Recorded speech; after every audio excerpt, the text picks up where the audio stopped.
Hello everyone, आज की video में डिस्कस करेंगे भारत स्वतंत्रता की ओर बढ़ता हुआ इंडियन मूविंग टूवर्ड फ्रीडम। आज का वीडियो का टॉपिक यह है। चलिए आज का वीडियो शुरू करते हैं। सबसे पहले इंट्रोडक्शन डिस्कस करेंगे। भारत का स्वतंत्र संग्राम विश्व इतिहास के सबसे महत्वपूर्ण और प्रेरणादायक आंदोलन में से एक। भारत लंबे समय तक ब्रिटिश शासन के अधीन रहा। अंग्रेजों ने भारत पर अपना राजनीतिक और आर्थिक नियंत्रण स्थापित कर लिया था। भारतीयों को अनेक प्रकार की कठिनाइयों, शोषण और अन्याय का सामना करना पड़ा। धीरे धीरे भारतीयों के मन में स्वतंत्रता की भावना जागृत होने लगी। देश के विभिन्न वर्गों के लोगों ने अंग्रेजी शासन का विरोध करना शुरू किया। किसानों और मजदूरों, विद्यार्थी, महिलाओं, व्यापारी और देश के नेताओं ने स्वतंत्रता आंदोलन में महत्वपूर्ण भूमिका निभाई। भारत का स्वतंत्रता आंदोलन अचानक शुरू नहीं हुआ था। इसके पीछे वर्षों का संघर्ष, त्याग और बलिदान था। 1857 का विद्रोह स्वतंत्रता की दिशा में एक महत्वपूर्ण कदम था। इसके बाद भारतीय राष्ट्रीय कांग्रेस की स्थापना हुई और स्वतंत्रता की मांग को संगठित रूप मिला। महात्मा गांधी के नेतृत्व में असहयोग आंदोलन, सविनय अवज्ञा आंदोलन और भारत छोड़ो आंदोलन जैसे बड़े आंदोलन में अंग्रेजी शासन की नींव को कमजोर कर दिया गया। अंततः 15 अगस्त 1974 को भारत स्वतंत्र हुआ। 1857 का विद्रोह भारत की स्वतंत्रता की दिशा में पहला बड़ा संगठित प्रयास 1857 के विद्रोह के रूप में सामने आया। इसे भारत का प्रथम स्वतंत्रता संग्राम भी कहा जाता है। इस विद्रोह के पीछे अनेक कारण थे। अंग्रेजों की विस्तारवादी नीतियों, आर्थिक शोषण और भारतीय राजाओं के राज्यों पर कब्जे से लोगों में असंतोष बढ़ रहा था। सैनिकों में भी अंग्रेजों के प्रति नाराजगी थी। मंगल पांडे ने अंग्रेजी के विरुद्ध विद्रोह का साहस दिखाया। इसके बाद मेरठ से विद्रोह शुरू होकर दिल्ली, कानपुर, झांसी और अन्य क्षेत्रों तक फैला गया। बहादुर शाह जफर को विद्रोह ने अपना नेता माना। रानी लक्ष्मीबाई, तात्या टोपे, नाना साहब और कुंवर सिंह जैसे वीरों ने अंग्रेजों के विरुद्ध बहादुरी से संघर्ष किया। यद्यपि 1857 का विद्रोह सफल नहीं हुआ, लेकिन इसने भारतीयों में राष्ट्रीय चेतना को मजबूत किया। इस संघर्ष ने यह सिद्ध कर दिया कि भारतीय विदेश शासन से मुक्ति पाने के लिए एकजुट होकर संघर्ष कर सकते हैं। भारतीय राष्ट्रीय कांग्रेस और राष्ट्रीय चेतना 1885 में भारतीय राष्ट्रीय कांग्रेस की स्थापना हुई। इसका उद्देश्य भारतीयों को राजनीतिक रूप से संगठित करना और उनकी समस्याओं को सरकार के सामने रखना था। प्रारंभिक दौर में कांग्रेस के नेता संवैधानिक तरीकों से सुधारों की मांग करते थे। दादा भाई नेहरूजी और सुरेंद्रनाथ बनर्जी और गोपाल कृष्ण गोखले जैसे नेताओं ने भारतीयों में राजनीतिक जागरूकता फैलाने का कार्य किया। दादा भाई नौरोजी ने अंग्रेजों की आर्थिक नीतियों का विरोध किया और बताया कि किस प्रकार भारत की संपत्ति अंग्रेजी शासन का कारण बाहर जा रही थी। इससे भारतीयों को आर्थिक शोषण की वास्तविकता समझने में सहायता मिली। समय के साथ स्वतंत्रता की मांग अधिक मजबूत होती गई। बाल गंगाधर तिलक, लाला लाजपत राय और बिपिन चंद्र पाल जैसे नेताओं ने स्वदेशी स्वराज और राष्ट्रीय एकता की भावना को बढ़ावा दिया। बंगाल विभाजन के विरोध में स्वदेशी आंदोलन ने भारतीयों को विदेशी वस्तुओं का बहिष्कार करने और देश की वस्तुओं को अपनाने के लिए प्रेरित किया। महात्मा गांधी का आगमन भारत के स्वतंत्र आंदोलन को नई दिशा महात्मा गांधी के नेतृत्व में मिली। गांधी जी सत्य और अहिंसा को संघर्ष का प्रमुख हथियार मानते थे। उन्होंने सामान्य जनता को स्वतंत्रता आंदोलन से जोड़ दिया। इससे स्वतंत्रता का आंदोलन केवल नेताओं तक सीमित नहीं रहा, बल्कि गांव-गांव और शहर तक फैल गया। गांधी ने चंपारण सत्याग्रह, खेड़ा सत्याग्रह और अहमदाबाद आंदोलन के माध्यम से किसानों और मजदूरों की समस्याओं को उठाया। इन आंदोलनों से लोगों में गांधी जी के प्रति विश्वास बढ़ा। 1920 में असहयोग आंदोलन शुरू किया गया। गांधी जी ने लोगों से सरकारी संस्थाओं, विदेशी वस्तुओं और अंग्रेजी शासन से जुड़ी व्यवस्थाओं का बहिष्कार करने का आग्रह किया। बड़ी संख्या में भारतीय इन आंदोलन में शामिल हुए।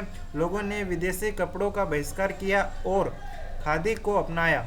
हालांकि चोरी चोरा की हिंसा घटना के बाद गांधी ने आंदोलन वापस ले लिया, लेकिन इससे भारतीयों में स्वतंत्रता की भावना और मजबूत हो गई।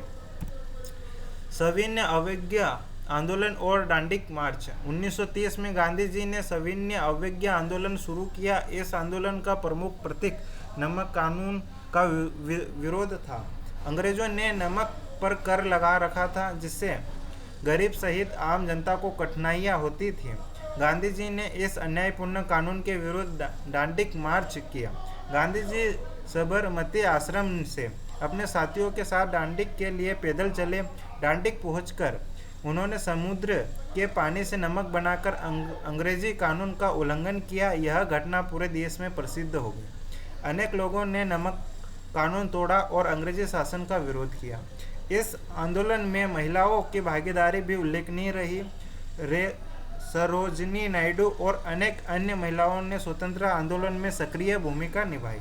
इस प्रकार स्वतंत्र संघर्ष धीरे धीरे जन आंदोलन बन गया। क्रांतिकारियों का योगदान। भारत की स्वतंत्रता की दिशा में क्रांतिकारियों का योगदान भी अत्यंत महत्वपूर्ण था। भगत सिंह, चंद्रशेखर आजाद, राम प्रसाद बिस्मिल, अब्बास उल्लाह खां और उनके अनेक साथियों ने देश की स्वतंत्रता के लिए अपना जीवन समर्पित कर दिया। भगत सिंह युवाओं के लिए प्रेरणा के महान स्रोत बने। वे केवल अंग्रेजों का विरोध नहीं करते थे, बल्कि एक स्वतंत्र और न्यायपूर्ण समाज की कल्पना भी करते थे। उन्होंने अपने साथियों के साथ मिलकर ब्रिटिश शासन के विरुद्ध संघर्ष किया। 1931 में भगत सिंह, राजगुरु और सुखदेव को फांसी दी गई। उनका बलिदान देशवासियों के लिए प्रेरणा बन गया। चंद्रशेखर आजाद ने भी अंग्रेजों के विरुद्ध संघर्ष किया। उन्होंने जीवन भर स्वतंत्र रहने का संकल्प लिया और अपने अंतिम समय अपने सिद्धांतों पर कायम रहे। और क्रांतिकारियों के साहस और बलिदान ने युवाओं में देशभक्ति की भावनाओं को प्रबल कर दिया। सुभाष चंद्र बोस और आज़ाद हिंद फौज। सुभाष चंद्र बोस स्वतंत्र आंदोलन के एक महान और साहसी नेता थे। उनका विश्वास था कि भारत को स्वतंत्र कराने के लिए अंग्रेजों के विरुद्ध निर्णायक संघर्ष आवश्यक है। उन्होंने आज़ाद हिंद फौज का नेतृत्व किया और भारतीयों को स्वतंत्रता के लिए संघर्ष करने के लिए प्रेरित किया। सुभाष चंद्र बोस ने तुम मुझे खून दो, मैं तुम्हें आज़ादी दूंगा जैसे प्रेरणादायक संदेशों को से लोगों से देशभक्ति की भावना जगाई। आज़ाद हिंद फौज ने अंग्रेजों के विरुद्ध संघर्ष किया। यद्यपि सैन्य रूप से उनका अभियान सफल नहीं हुआ, लेकिन उनके प्रयासों ने भारतीयों और ब्रिटिश भारतीय सेना के सैनिक पर गहरा प्रभाव डाला। भारत छोड़ो आंदोलन। द्वितीय विश्व युद्ध के समय भारत में स्वतंत्रता की मांग और तेज हो गई। 1942 में महात्मा गांधी ने भारत छोड़ो आंदोलन का आह्वान किया। गांधी जी ने अंग्रेजों को भारत से तुरंत जाने की मांग करते हुए करो या मरो का नारा संदेश किया। अंग्रेजी सरकार ने आंदोलन को दबाने के लिए अनेक नेताओं को गिरफ्तार कर लिया। इसके बावजूद देश के विभिन्न भागों में आंदोलन जारी रहा। विद्यार्थियों, युवाओं और महिलाओं और आम नागरिकों ने अंग्रेजी शासन का विरोध किया। इस आंदोलन ने यह स्पष्ट कर दिया कि अब भारतीय जनता विदेशों शासन को स्वीकार करने के लिए तैयार नहीं थी। भारत छोड़ो आंदोलन ने ब्रिटिश सरकार पर बाहरी राजनीतिक दबाव बनाया। स्वतंत्रता की मांग अब इतनी व्यापक हो चुकी थी कि अंग्रेजी के लिए भारत पर लंबे समय तक शासन करना कठिन होता जा रहा था। महिलाओं की भूमिका। भारत के स्वतंत्रता संग्राम में महिलाओं का योगदान भी अत्यंत महत्वपूर्ण था। Sarojini Naidu, Aruna of Ali, Kasturba Gandhi, Annie Besant और राजनीतिक लक्ष्मीबाई जैसी महिलाओं ने देश के लिए महत्वपूर्ण भूमिका निभाई। महिलाओं ने आंदोलन में भाग लिया, विदेशों वस्तुओं का बहिष्कार किया, जेल गई और लोगों को स्वतंत्रता के लिए प्रेरित किया। अनेक सामान्य महिलाओं ने भी अपने परिवार और सामाजिक जिम्मेदारियों के साथ स्वतंत्रता आंदोलन में योगदान दिया। इससे यह साबित हुआ कि स्वतंत्रता केवल पुरुषों की नहीं बल्कि पूरे समाज में लड़ाई थी।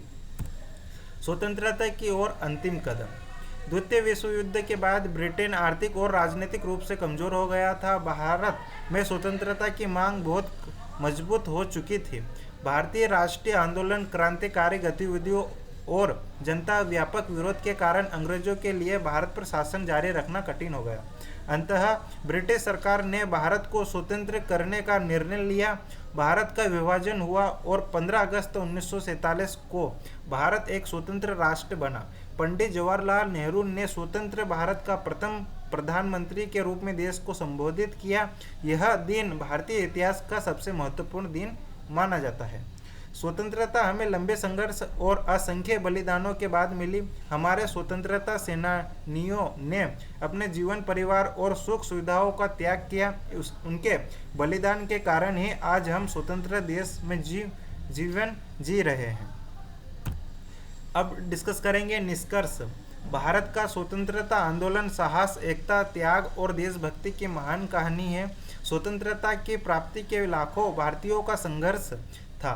किसी ने सत्य और अहिंसा का मार्ग अपनाया और किसी ने क्रांति संघर्ष किया और किसी ने सामाजिक तथा राजनीतिक जागरूकता फैलाने का कार्य किया।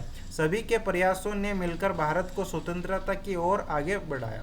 आज हमारा कर्तव्य है कि स्वतंत्र सेनानियों के बलिदानों को याद रखें और देश की एकता, अखंडता तथा लोकतंत्र की रक्षा करें। स्वतंत्रता केवल अधिकार नहीं बल्कि जिम्मेदारी भी है। हमें ईमानदारी से अपने कर्तव्यों का पालन करना चाहिए, देश की प्रगति में योगदान देना चाहिए और समाज में भाईचारा बनाए रखना चाहिए। इस प्रकार भारत का स्वतंत्र संग्राम हमें यह संदेश देता है कि एकता, साहस और दृढ़ संकल्प के साथ कोई भी कठिन लक्ष्य प्राप्त किया जा सकता है।